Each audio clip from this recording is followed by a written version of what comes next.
All right, sweet. Flatline MMA podcast episode number 27. The boys are back, and we're here to stay, quarantine or not. We are here for the content life. Listen, obviously, super sad week in terms of MMA. We were all looking forward to the badass UFC 249 card. Dana White said the show was still going to go on. Khabib ended up having to pull out due to the quarantine. He had to stay in Russia, so they ended up revamping the card, getting our hopes up. I think it was, 10 days before the fight. It was last Friday. They ended up pulling it at the last minute. Dana White did everything humanly possible to keep this fight going. Higher powers such as ESPN and Disney apparently had to pull the plug. Still, we don't know why they pulled the plug and why they let Dana do all this promoting and revamping the card and trying to save it. So I'm not too sure why they didn't tell him this, 2 weeks ago, so they wouldn't get everyone's hopes up. I guess we could just start off with that. Kev, what'd you think about the cancellation? I know we were friggin' heartbroken. I know we were pissed. What'd you think? Yeah, it was really short notice, and for all the trouble that Dana went through to, he had his main event fall through, found a replacement, wasn't able to find a location for the fight, was able to figure that out, and then 10 days before the fight, when he's got everything kind of put together, it gets pulled out from underneath him, which I don't know how. I feel like they should have just made that decision sooner, instead of letting them go through all that. But it sucks. It definitely does. Yeah, it's just tough because, with obviously Khabib and Tony not happening, you're thinking the worst. You're thinking, right, is Tony ever going to fight Khabib? Then you get that little glimpse of hope that, all right, at least we got a badass fight. Gaethje stepped up. Gaethje versus Tony is going to be, fight of the friggin' century, right? Mm-hmm. And then getting your hopes up 10 days before the fight and it just get pulled on you. There was obviously some guys on there that we wanted to see, right? Yeah. Francis Ngannou. We had Calvin Kattar, our boy, right?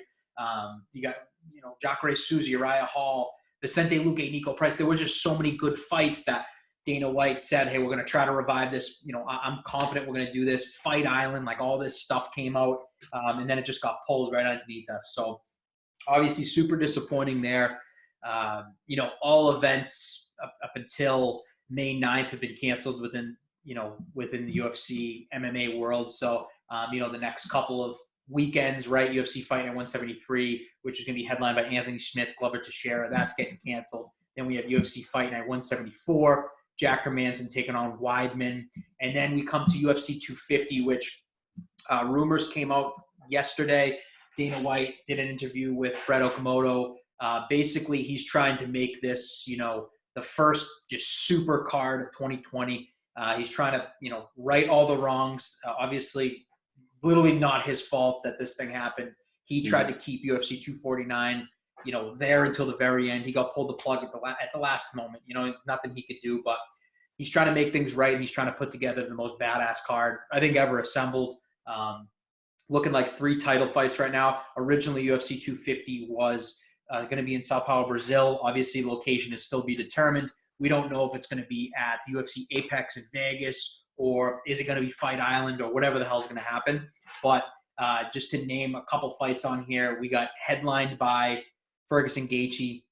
We have Cejudo, Dominic Cruz for a title there, which is crazy. Obviously, Cejudo had a couple different opponents. A couple of people had to pull out there. So Dom Cruz next in line to step up, which is crazy. Dom Cruz hasn't fought in years since his loss to Cody Garbrandt, where he lost the belt. And just think of where Cody Garbrandt has gone in those past couple of years. He's, lost his last 3 fights. So how times have changed. I think it was going to be Cejudo and Jose Aldo in Brazil. So obviously that would have been a huge fight. So Cruz steps in. Apparently that fight's all signed, ready to go. We have Amanda Nunes taking on, is her name Felicia Spencer? Right? Yep. Is that her name? Felicia Spencer. Obviously for the featherweight strap, Felicia Spencer, absolute animal, right? Nunes, obviously the GOAT. We don't even have to get into her. She's just an absolute knockout artist. Francis Ngannou, Jairzinho Rozenstruik, Jeremy Stevens, our boy Calvin Kattar. Another surprising one I started, friggin' Anthony Pettis taking on Cowboy Cerrone, #2. So the rematch there. So that one's going to be a firefight. Love seeing Donald kind of getting back on that after that, Connor loss. Greg Hardy, Jorgen De Castro, Alexei Oleinik, Fabricio Werdum, Jacare Souza, Uriah Hall, Vicente Luque, Nico Price, and then Charles Rosa taking on Bryce Mitchell. So there's just some fun fights there, man. And, it's just crazy because obviously it's not just the UFC, MMA affected by this whole thing. It's every sport, and everyone's getting a little antsy. And I really think Dana White is stepping up to, be that guy, to put the UFC in the limelight, to be the only sport that's like on TV. It's looking like UFC 250 might go down May 9th. Obviously, depending on all the regulations, this could get pushed. I'm not getting my hopes up because we got our hopes up for 249. I'm pissed. But what do you think about 250, kind of taking a look at the card there? Do you think it's going to happen, or do you think we're going to go a little bit longer without MMA? Yeah, we'll probably end up going longer, to be honest, with the way everything seems. But, yeah, I mean, it looks like pretty much a copy of UFC 249 with a couple, great fights added. The Cejudo versus Cruz fight. Yeah. That one's going to be awesome. Cerrone versus Pettis. Mm-hmm. And I don't know if Oleinik versus Werdum, if that was on the 249 card, but that one kind of caught my eye. That's another fun one. Yeah, that one wasn't on there, but that, again, because Werdum is coming back from his suspension. So that's like a big fight. He wants to get back in the limelight. So I saw that one too. I thought that was huge, that fight being booked. Obviously, big fight in the heavyweight division. What do you think about Dom Cruz kind of getting this title shot here? Do you think it's just because, Dom Cruz held the belt for a while, he had a couple injuries. Do you think it's just a respect thing, or was there no one, to step up to do it? Or what do you think there? What do you think about the move? I know guys like Cody Garbrandt aren't too happy because, he just last beat Dom Cruz. What do you think about that move by the UFC putting Cruz in there? Yeah, I think it should. I mean, Dom Cruz was the former champ. He had a really long reign. Beat, TJ Dillashaw, beat some big names. But I do think that you have to give the active fighters kind of the priority when it comes to the title shots. They got a lot of great fighters in that division that could have taken that and given Cejudo a tough fight. So I'm really unsure of why they landed on Cruz, but yeah, I mean it's still gonna be fun anyway, just because Dom Cruz's style, the way he moves around the ring, he's gonna be tough to take down. He's gonna be tough to hit as well. So it's a fun matchup.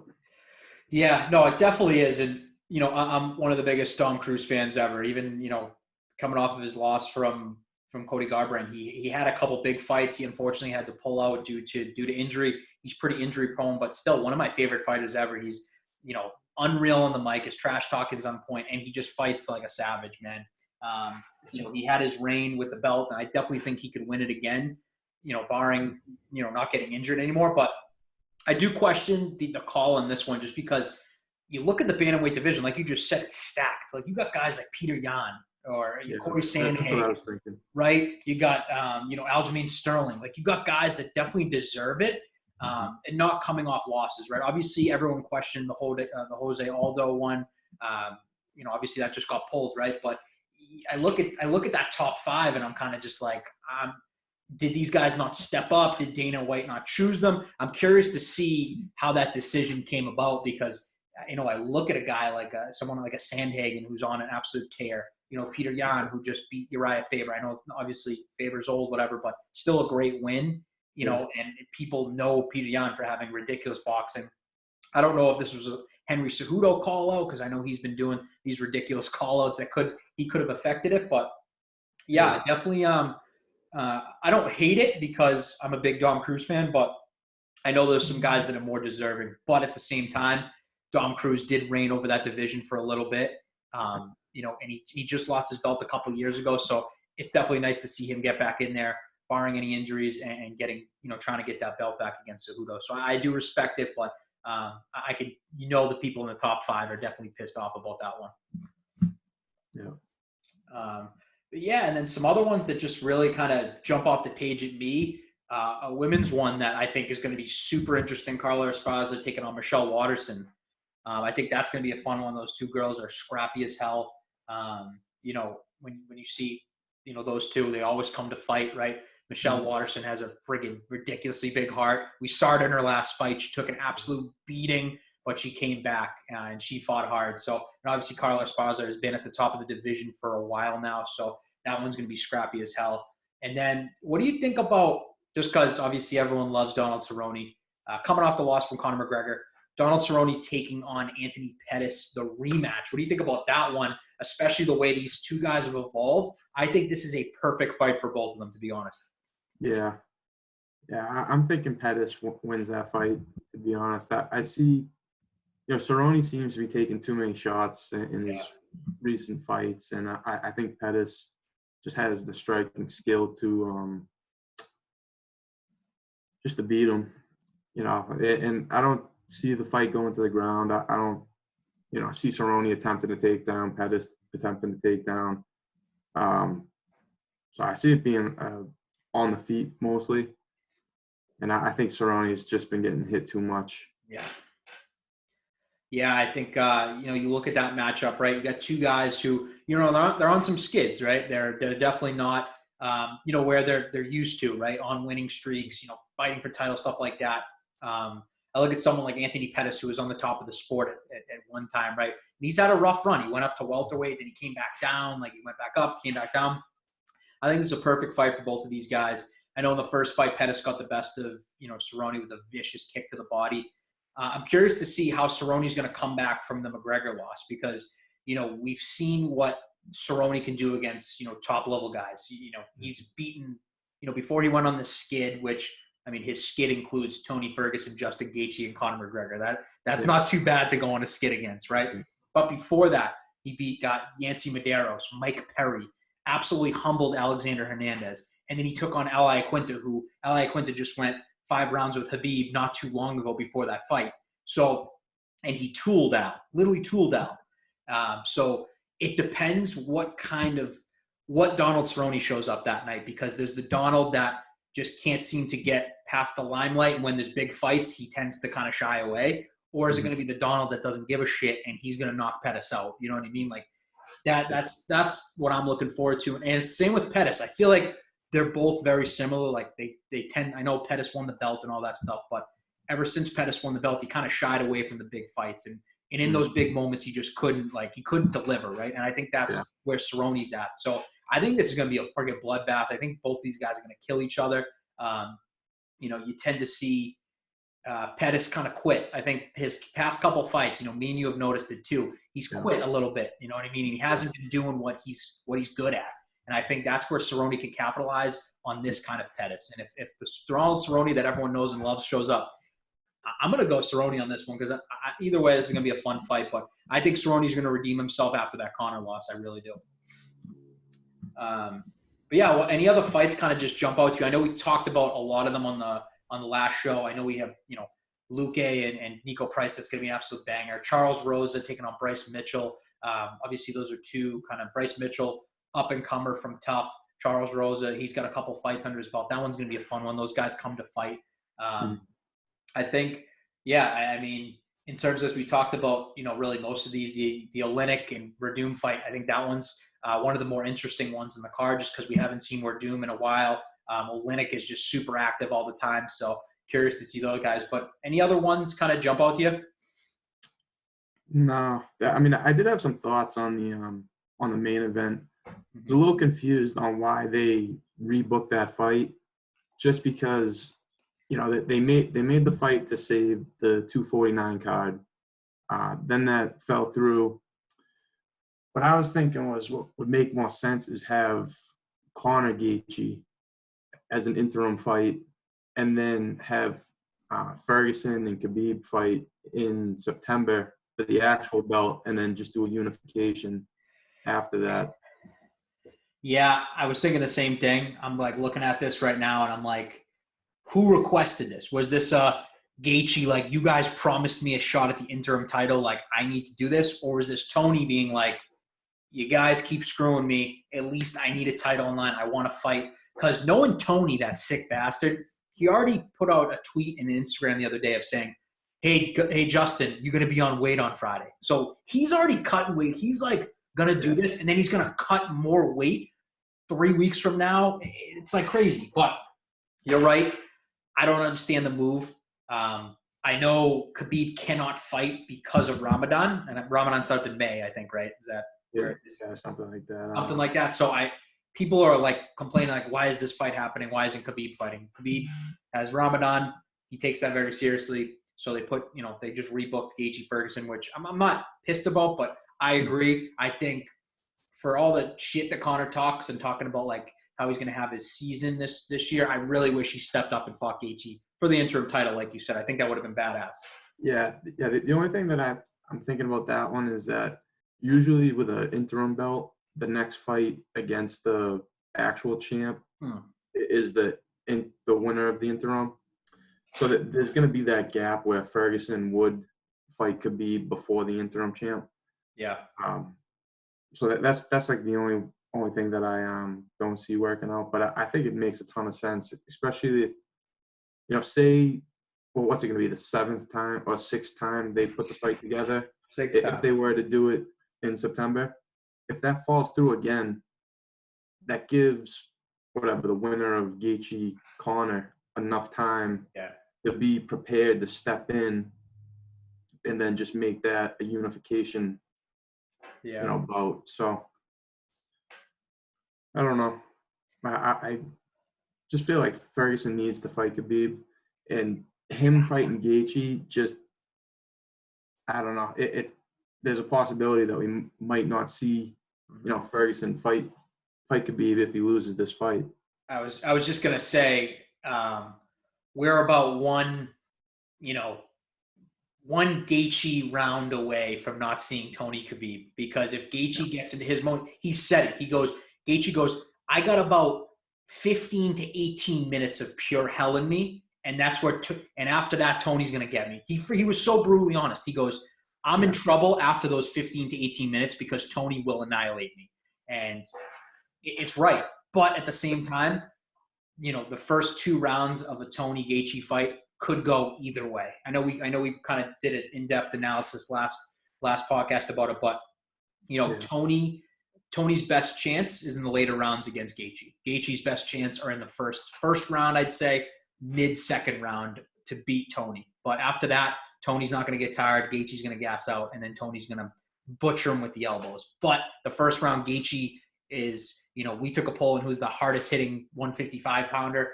A lot of votes for Gaethje, and you can't really argue with that. So, but I don't know. Do you think we're ever going to see Tony versus Khabib? Honestly, in your opinion, with everything going on, especially if this fight gets pushed on May 9th, do they wait till September to book Tony Khabib, or do you think this is never happening? 6 times not the charm. What do you think is going to happen? Yeah, if the fight does happen, Ferguson has to win it. Yeah. To have a chance at Khabib. If he loses, then Gaethje's gonna leapfrog right over him and take that, which I wouldn't like to see. Especially with Ferguson's 12-fight win streak. He got the belt stripped from him. He had the belt before Khabib did. Yep. I don't know. It's a sucky situation that he kind of fell into, but you got to respect that he's willing to step up and fight and take that chance. So yeah. No one's, both guys. No one is willing to fight, Tony Ferguson. No one's signing the dotted line to fight Tony Ferguson, and also people aren't signing the dotted line to fight Justin Gaethje either. So these 2 guys make for a fight of the century moment. Now, just to kind of end things off here, my final thought would be, obviously, Khabib's out till probably September due to Ramadan and all that other stuff throughout the summer, right? You got Ferguson, Gaethje. Now, where does this leave Conor? Does this set up, is this him kind of setting up a Nate trilogy? Is this him setting up a fight with Poirier? Is this where do you think he aligns with all this? Because obviously he has a ton of pull with the UFC. He's probably going to come back in July. Who do you think he takes on? Yeah. think between May and September, Yeah. Khabib's not fighting. If the May 9th card does happen, Ferguson and Gaethje probably won't be fighting. Yeah. So there's really no one at the 155 division that's really, interesting for him. I mean, Poirier's a risk to be fighting him. There are a lot of good guys in the 155, but I don't think it makes sense for him to, because it's kind of like a lose-lose. Like, even if he does win, he's still ranked. I think he's still ranked above most of these guys. He's number 3 right now. You know what I mean? Yeah, he's number 3. So, I mean, if he does fight any of them, I mean, it really doesn't do much. Might get him closer to the championship a little bit, but I don't think it's enough to take that risk. I think to him, he'd probably be looking at welterweight. I was thinking that too. Maybe welterweight. But is it setting up a Nate trilogy? Like, was this all part of his plan in doing the season, saying Cerrone in January, Nate in July, Khabib, hoping for Khabib in September or whatever. I don't know. Yeah, I think that's the fight that makes sense for him. Yeah. Because he's got that one fight this year at 170 with Cerrone. Mm-hmm. I know he said in the past that he didn't want to fight Diaz again at 170. Like, since they're 1-1 now, then he want to go back down. But maybe do it again at 170. Get comfortable. Get some ring time at 170, and then see what happens after that. But yeah, I don't think there's anything at 155 that really makes sense for him, especially with all the top guys being out for a little bit. Yeah, I mean, I'm looking at the top, even if you look at the top 10, you got Kevin Lee, Quinta, Charles Oliveira, Felder, Cerrone, who he's beaten, Hooker, Gaethje. The one in front of him is Poirier. But why would you take that risk of a fight and fight a guy like Poirier who had so much steam going into that Khabib fight? I don't see him taking that. He's already beaten him. He beat him within 45 seconds. I know that was a long time ago, but, you don't forget stuff like that. And I don't see, as good as Conor is, he knows how good Poirier is right now. I don't think you take that risk and fight a Poirier. I really don't. But it sucks because, like you said, lose-lose. He can't fight anyone, above him, because, like, what is that going to do for him? It's not going to do anything. Yeah. I think we're setting up, the trilogy. I think it's going to happen in July. Who knows? Dana could pull a Conor versus Masvidal out of nowhere. You know what I mean? So I don't know. I just think, Conor talked about the season.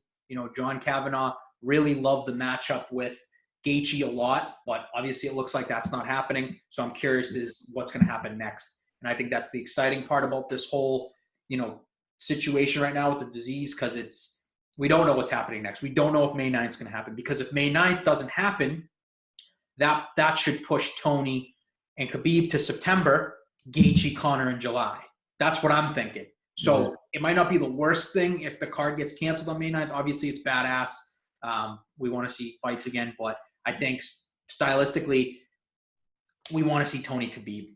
I want to see Gaethje Conor. I think it makes sense. It's like a little 4-man tournament, just to see who the champion is. Because I can't go any, like, you sent me that promo last night, which was a dope promo. Whoever made that, that was awesome. The sickest thing I've ever seen, because it shows you the timeline of this thing. And if you're someone out there being like, I don't want to see Tony Khabib, you're not a fan, you're a fake fan. It's the only fight that matters in MMA right now. Conor McGregor might be the biggest star in MMA history, but Tony Khabib is the biggest fight. It might not be numbers-wise, but is the biggest and most important fight in MMA history. That's it. UFC 250. We obviously hope it happens. If it doesn't, it sets up a lot of great fights like our Tony Khabib, like our Justin Conor. We're going to see what happens. But, the next couple weeks here obviously going to be tough. We're going on friggin' a month without fights. There's only so much UFC Fight Pass and ESPN Plus fights, old fights that you can watch. One that everyone should watch that just got dropped on YouTube, Zabit versus Kyle Bochniak, just got put on YouTube, free fight.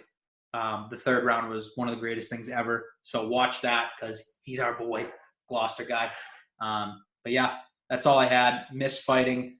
Couple weeks. Let's see if UFC 250 happens. Kev, you got anything? No, that's all.